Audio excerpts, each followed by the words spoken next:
we all have in establishing a body, a space outside what we have believed to be a democratic structure, a parliament. I want to start off my speech by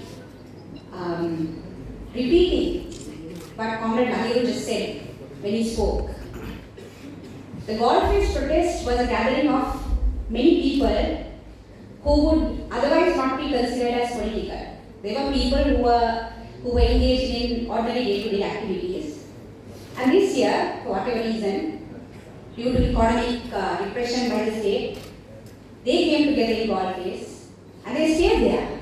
They occupied the space which was until that point relegated to the business elites. Large hotels have been built, even places like one Golf which is supposed to be a public mall, ordinary street vendors cannot go, and military complexes. So this elite space was occupied by very ordinary people who don't have political power, and they stayed there for several months. And they said, this space is your space, but this space is also our space, and you will not make us go. And as Comrade Lowyer was saying, many people said, people just gathered in Golf jobless people, they were just sitting there talking and so on. But what did these people do? Day and night, they debated political ideas. What does it mean to have power beyond parliament? What does it mean to exercise democratic rights? What does it mean for people to have sovereignty? What does it mean to have political power of the people, which is not just restricted to or relegated to elections? So despite the fact that many people think that People's Council was a body which came after the Golf struggle or the Golf occupation came to an end in July, that was not so. This idea was mooted and debated and reflected by the people who occupied Golf and people outside Golf also since April this year. And as a consequence of that, today we have this large gathering. So what does the People's Council say? What is the idea of the People's Council? The People's Council says, yes, we do elect 225 people to parliament. But post-independence history had shown us that people get elected to parliament, but after they get elected to parliament, they forget why we elected them to parliament. They pass legislation and laws and policies which is against the interests of the people. Who passed the PPA? The parliament. Who passed the Single Only Act? Who passed the PPA? The parliament. Who passed the Single Only Act? The parliament. Who passed land legislation and micro money recovery acts? The parliament. Dispossessing minorities, dispossessing the poor, dispossessing women. And the parliament continues to do this. Most recently, they have also mooted a rehabilitation bureau bill.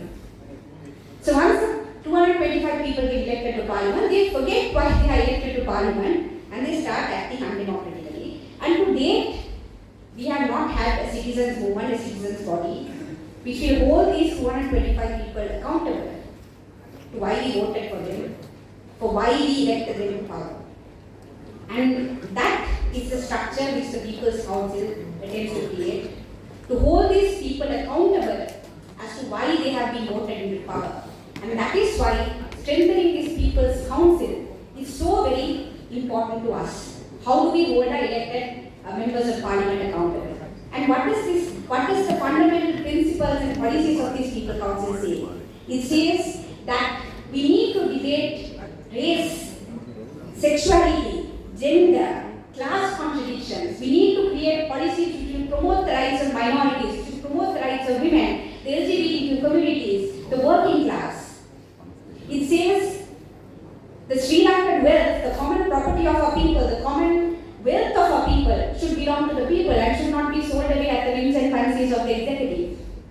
It says we need to look into structures and mechanisms which do not concentrate powers in individuals like the executive presidential system, but we need to have a democratic ruling mechanism in Sri Lanka.